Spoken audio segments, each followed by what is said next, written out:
Wahai umat-umat Islam, sanak saudaraku di Malaysia especially, tengok video ni.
Berlaku di sekolah di Malaysia.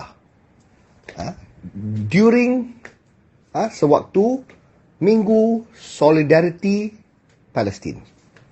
Kita semua kesian Palestin. Kita semua sedih tengok anak-anak, wanita, orang-orang awam dibedil, berdarah-darah, berkecai badan, otak semua. Rumah hancur, punah ranah di Gaza dan bergelimpangan mayat sanak saudara kita di Gaza. Kita sedih. Tapi kita boleh tengok sini, kita sedih, apa kita boleh buat? Apa yang kita boleh buat sebagai orang Islam? Jadi saya nak tanya orang Islam kita, apa kita boleh buat? Nombor satu yang kita boleh buat, yang kita boleh senang buatlah, kita boleh berdoa pada Allah to do something, to save them, to jatuhkan bala pada orang yang maknanya dia orang, to protect them. Itu kita boleh doa. Tapi kita doa pun, Allah kata apa? Allah kata, I will not change the fate of a nation.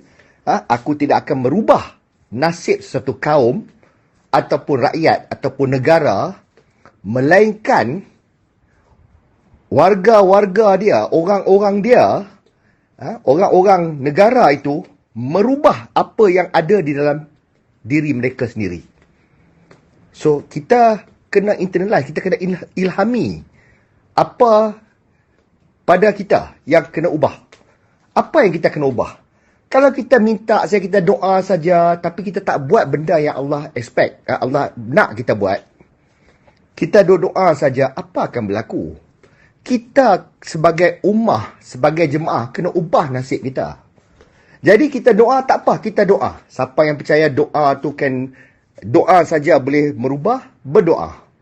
Nombor dua, kita boleh sacrifice harta kita sikit. Kalau through the right, melalui channel yang betul, boleh sampai duit kita ataupun harta-harta kita kepada warga Palestin yang belum kena bedil, yang belum mati lagi. Tapi kita bagilah makan macam mana pun, kita bagi pakaian macam mana pun, kita tolong macam mana pun. Kalau dia continue, kalau dia terus kena bedil, mati juga pun. Untuk apa? Tapi tak apa, kita buat tu, pahala Allah nampak apa kita buat. Kita bagi. So, ini kita boleh buat benda ni, jangka masa pendek, short term. Kita boleh buat dulu. Malaysians ever tapi ask the question of the beneficiary of their contributions? When you contribute, did you ever ask a question? Did you reach its destination? I don't think any Palestinian can question the ongoing support of Malaysia to Palestine. And I don't think there is one single Palestinian who can question even the great support of Malaysians to Palestine. Even when Malaysians have some differences among them, Palestine unite them. We believe, and I believe as an ambassador, that Palestine is in the heart of all Malaysians. It's the right of all Malaysians just to make sure that when you contribute, that your contribution reach its destination. You can contribute directly to those who are in need. I went to Al-Aqsa Mosque personally with my wife when I was on my vacation. And when I asked them, that was 2 years ago, and they said, we never received anything. That's why my message to Malaysians, just be careful. Okay, tapi apa yang kita patut buat? Sekarang ni kita buat Minggu Solidariti Palestin. Tengok video ni. Video ni, kanak-kanak jerit hidup Palestin, selamat Palestin, hancur Israel. Semua tu mengkobar-kobarkan kanak-kanak kecil. And benda ni disemaikan daripada kecil. Jadi marah kita pada Israel, kita kesian pada Palestin. Jadi kita meningkatkan emosi kanak-kanak dan juga rakyat berkenaan dengan pertelingkahan di Gaza dan penganiayaan saudara Islam kita di Gaza. Okey, jadi bila kita dah naik, dah tingkat semua tu, dia buat do what? Apa kita patut buat lepas tu? Kita patut jadi tentera ke? Pergi sana berjihad and lawan Israel ke? Kita belum sampai pun kena bedil bom dah. Tak ada cara dah. Okey? Kalau boleh, negara Arab lain pun dah masuk dah. Dah tolong dah. Jadi kita tak ada kuasa. Kita tak boleh masuk pun. Kita main kapal terbang sampai pun kena tembak sebelum sampai pun. Jadi secara tentera, kita tak boleh tolong dia pun. Tak boleh. Tak kisahlah kalau gempa satu, seluruh rakyat Malaysia nak pergi pun. Semua akan berdiri mati katak je. Tak guna. So, military, dari segi askar pertahanan, kita tolak tepi dulu. Kita tak mampu. Apa kita boleh buat dari segi ekonomi? Kita nak boycott McDonald's, Starbucks. McDonald's tu bayar zakat. McDonald's beli daging, roti semua daripada pembekal Malaysia. Banyak orang Melayu. Pekerja pun orang Melayu. Owner McDonald's pun Melayu. Dia bayar royalty pada McDonald's mungkin 4 hingga 5%. So kita boycott, kita menganiayai pembekal, owner McDonald's Melayu tu yang bayar zakat, pekerja-pekerja, Grab rider, waitress.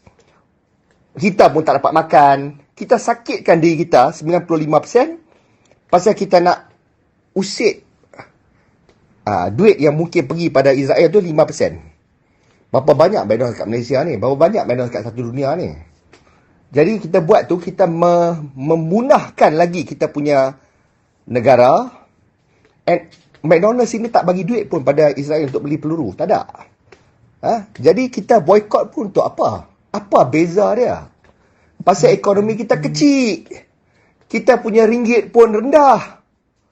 Kenapa? Pasal kita tak kaya. Kenapa kita tak kaya? Pasal ekonomi kita tak rancak, tak pesat. Orang tak minat datang negara kita sangat. Orang tak suka nak berlabur. Turis pun tak ramai. Pelawat pun tak ramai datang ke negara ni. Jadi, kita patut tanya apa kekurangan kita. Kita tak boleh tekan dunia untuk menyokong Palestin. Dan buat sanction, sekat Israel. Kita tak ada kuasa. Siapa nak dengar cakap kita? Kita siapa? Kita mata wang pun rendah. Jadi kalau kita betul-betul nak tolong orang Palestin, dalam jangka masa pendek dia ada sebut apa kita boleh buat. Dalam jangka masa panjang, kalau nak tolong, tak tahu berapa orang lagi Palestin yang boleh hidup pada time kita boleh tolong, masa kita boleh tolong tu. Kita patut mengkuatkan ummah kita. Kita patut mengkuatkan ekonomi kita. Kita patut bertingkatkan kepandaian kita. Kita mungkin boleh lagi pandai buat senjata. Kita lagi pandai pacu ekonomi. Kita lagi pandai teknologi. Kita boleh guna otak dan kita asah anak-anak kita supaya lagi cekap, bagi kaya negara ni, bagi makmur lagi. Kalau kita kuat macam Singapura, dah lebih kuat dah. Lepas tu, kita kecil pun doesn't matter. Israel, kecil pun kuat ekonomi dia.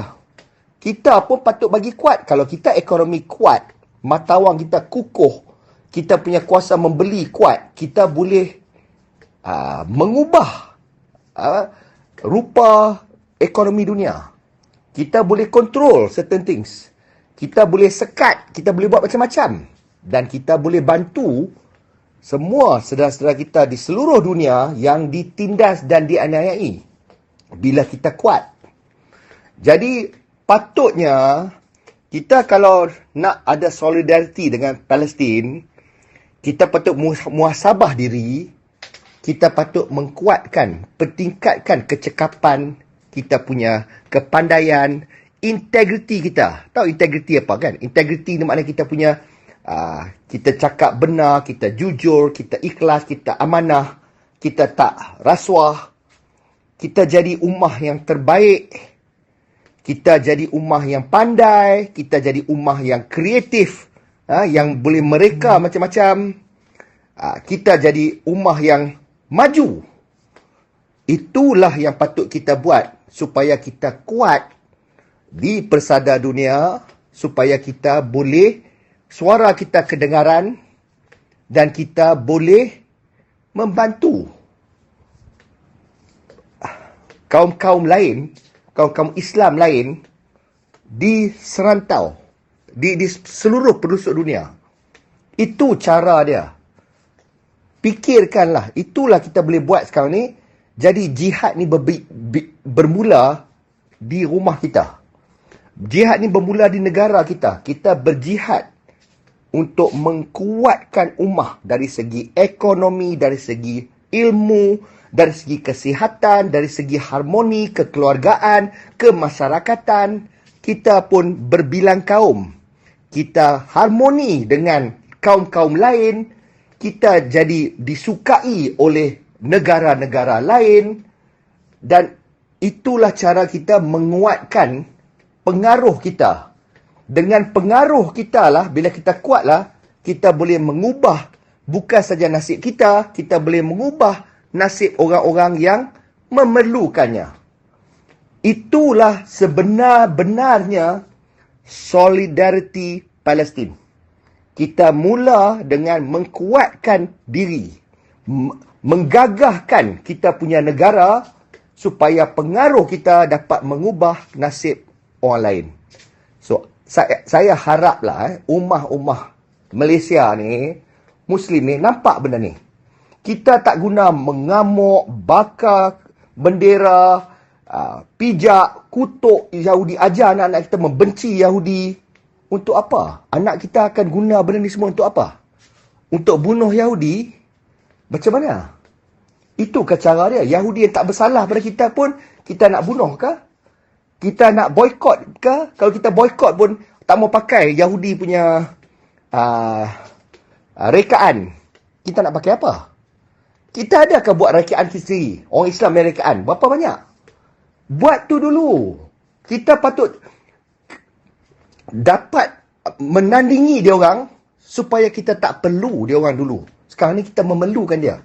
Dia punya ubat pun kita perlu untuk sambung mak bapak kita punya umur. And dia banyak buat kebaikan juga. Walaupun dia menyembelih kita punya brethren, kita punya adik-beradik di Palestin. Jadi, ubah tu dulu. Ubah diri, barulah berjalan ayat Allah. Allah kata, aku tidak akan mengubah nasib sesuatu kaum. Take this kaum ni, kaum Islam lah. Kaum orang yang tertindas. Allah tak akan mengubah nasib kita selagi kita tak berubah. Sampai kita ubah apa yang ada dalam diri kita. Muhasabahlah beramai-ramai. And tengok di mana kita sekarang ni. And tengok macam mana kita boleh secara berjemaah mengubah status dan keperkasaan ummah kita. Belajar daripada China. Belajar daripada Yahudi di sana macam mana dia buat. Belajar daripada negara-negara lain yang kecil macam Singapura sekarang ni jadi kaya dan naik. Apa dia buat betul, apa yang kita buat salah. Kita kalau berani tengok apa yang kita buat salah, kita berubah apa kita buat benda yang elok, itulah ibadah yang terbaik. Sebab kita membuat perubahan dan kita insya-Allah boleh jadi rahmatan lil alamin. Rahmat kepada alam apabila kita boleh bukan saja buat benda elok untuk kita boleh memberi kesenangan dan kesinambungan kepada seluruh dunia. Assalamualaikum. If you want to see more content like this, make sure to like, share, subscribe, and hit the bell notification so you don't miss any new videos.